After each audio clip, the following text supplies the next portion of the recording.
খেয়ে দেখো তো কেমন হয়েছে পিঠাটা।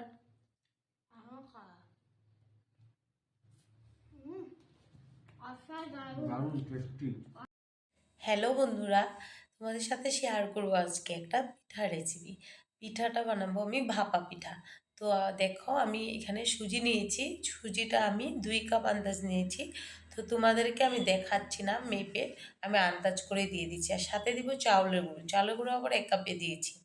তোমরা যে যার কোয়ান্টিটি হিসাবেও দিতে পারো। তারপর সাথে একটু নুন আর চিনিও দিয়েছি, ভালো করে মিশিয়ে নেব। তারপরে এখানে গরুর দুধ দিয়ে দেবো, তোমরা যে কোনো দুধ দিতে পারো, আমার কাছে যেটা ছিল এটা দিয়েছি। দিয়ে ভালো করে মিশিয়ে আমি 20 মিনিটের জন্য রেখে দিব। তোমরা 10 মিনিটও রাখতে পারো, আমার হাতের টাইম ছিল তার জন্য আমি 20 মিনিট ঢাকনা দিয়ে রেখে দেবো।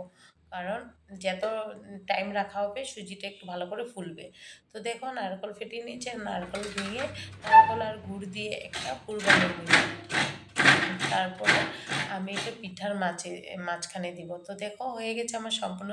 আর দেখছো সুজিটা ফুলে কেমন, মানে অনেক বেশি হয়ে গেছে না, আগে তো অনেক কম ছিল।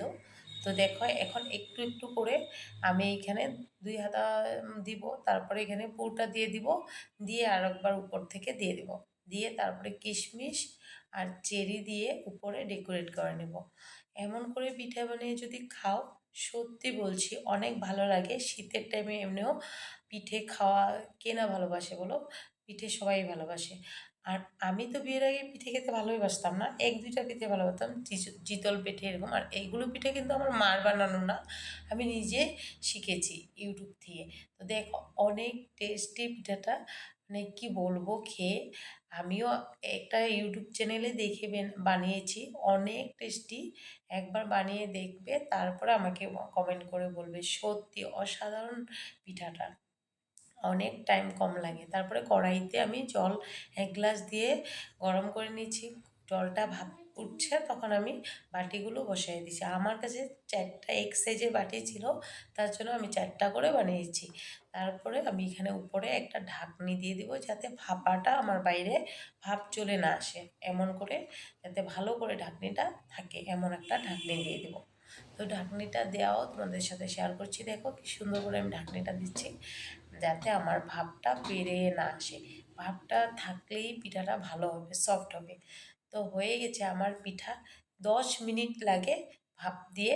তারপরে দেখো আমি একটা কাঠি ঢুকিয়ে নিয়েছি, দেখছি হয়ে গেছে কেকের মতন।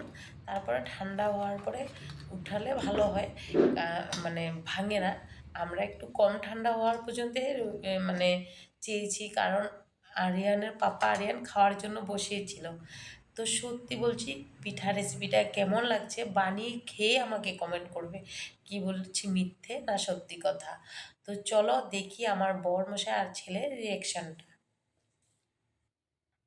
খেয়ে দেখো তো কেমন হয়েছে পিঠাটা।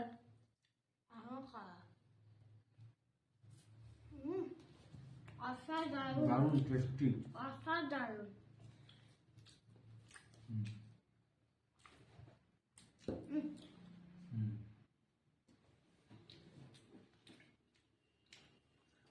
টেস্টি। খুব স্বাদ। হুম।